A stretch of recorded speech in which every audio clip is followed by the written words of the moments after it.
Hey, it's Tim. This is pan-grilled flatbread, the 10th recipe in the book Bread Illustrated by America's Test Kitchen. I'm going to bake 100 recipes of this book. This one uses flour, whole wheat flour, yeast, salt, water at room temperature, olive oil, sugar, and yogurt. Now, the yogurt is supposed to be at room temperature. Mine came out of the refrigerator, so I made a sort of a double boiler using hot water out of my electric kettle in a bowl, and then that brought that yogurt up to temperature. You'll also need olive oil, a measuring cup and a whisk, a dough scraper, a silicone mat, and a bowl to do the proofing in. And when they're baked, you're going to need a pastry brush, some melted butter, and some coarse salt. So we're going to dump all the dry ingredients in the bowl of the stand mixer, and we're going to whisk it quickly just to get everything combined. And then we'll combine all the liquid ingredients in the 4-cup measure.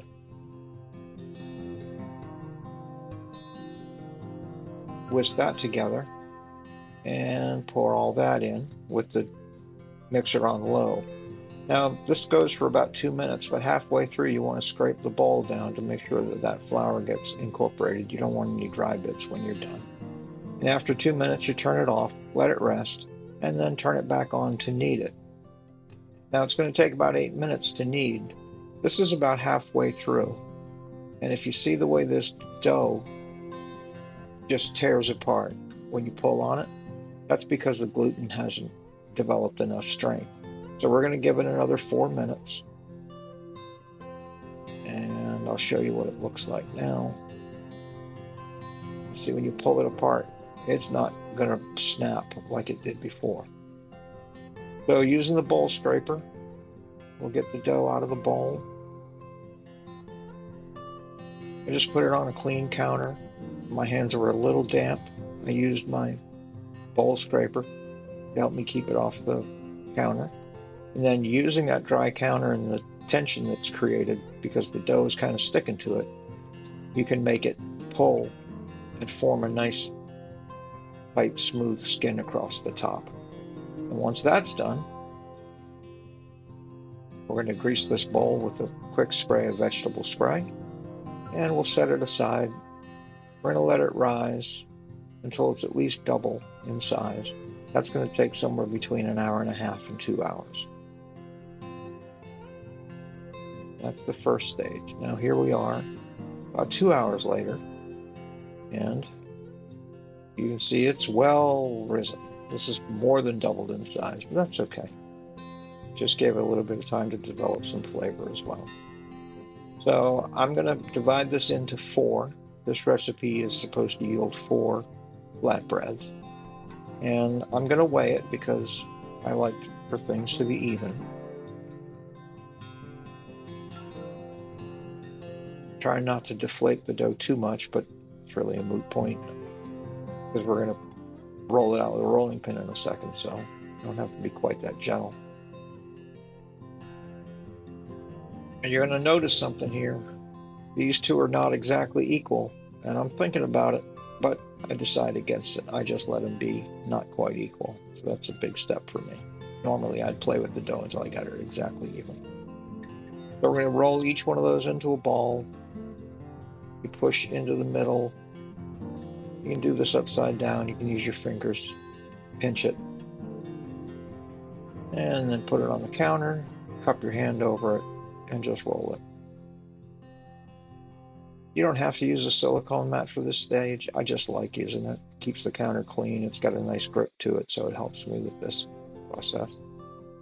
And I'm going to need it anyway in a minute when I roll these out. Once the balls are formed, you let them rest before shaping them. I should have let them rest longer, but it worked out okay.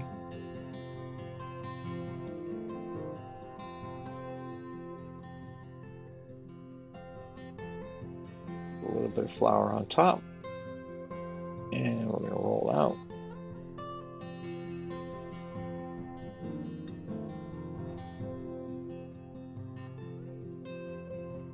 And what we're aiming aiming for is a 9-inch circle, but this is not going to happen on the first roll.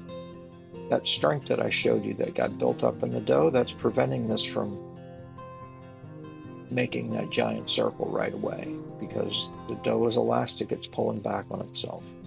If you've ever tried to make a pizza and put a dough in a pan and make it get to the edges, you know what I'm talking about.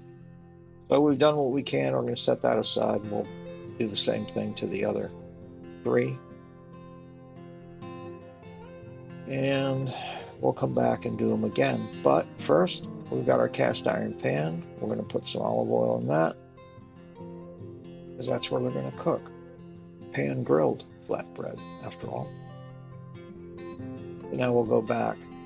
And rather than use the rolling pin, I'm following the instructions in the book. It says stretch them, pull them, make them 9 inches somehow. Okay.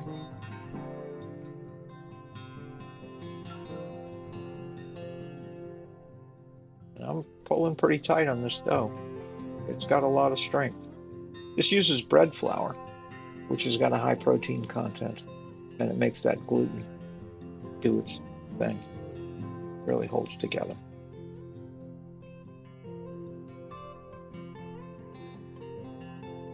I feel like I should know how to flip these in the air, but I don't.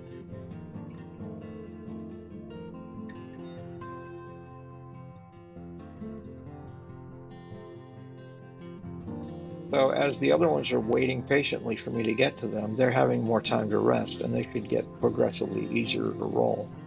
They have more time to kind of chill out and let that gluten kind of relax. So this gets a little bit easier as I go.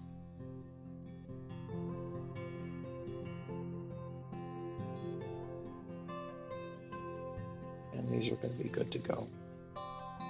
Pan's getting nice and hot. These are going to be shaped. And they're flatbreads. They're not supposed to be perfect.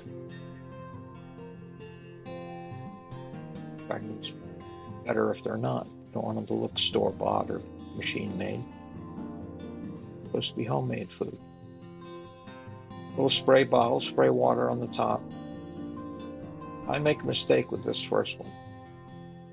The water is supposed to turn it over, have the water come in contact with the pan.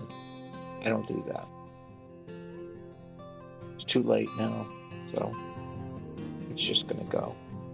And it says 2 to 4 minutes, and I was making these other things roll out, and I think I let it go too long on one side, and you'll see what happens when I turn it over.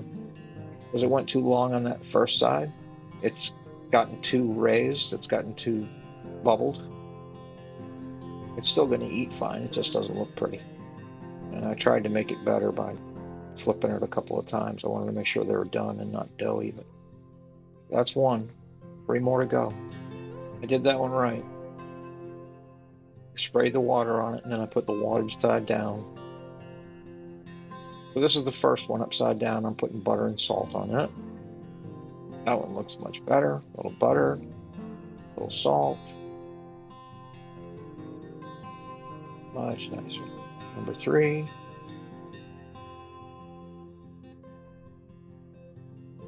Starting to get the hang of it. Butter, salt. And number 4.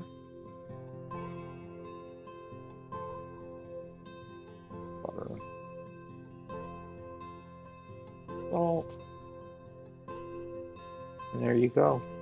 Pan-grilled flatbread from America's Test Kitchen, the book, Bread Illustrated. Thanks.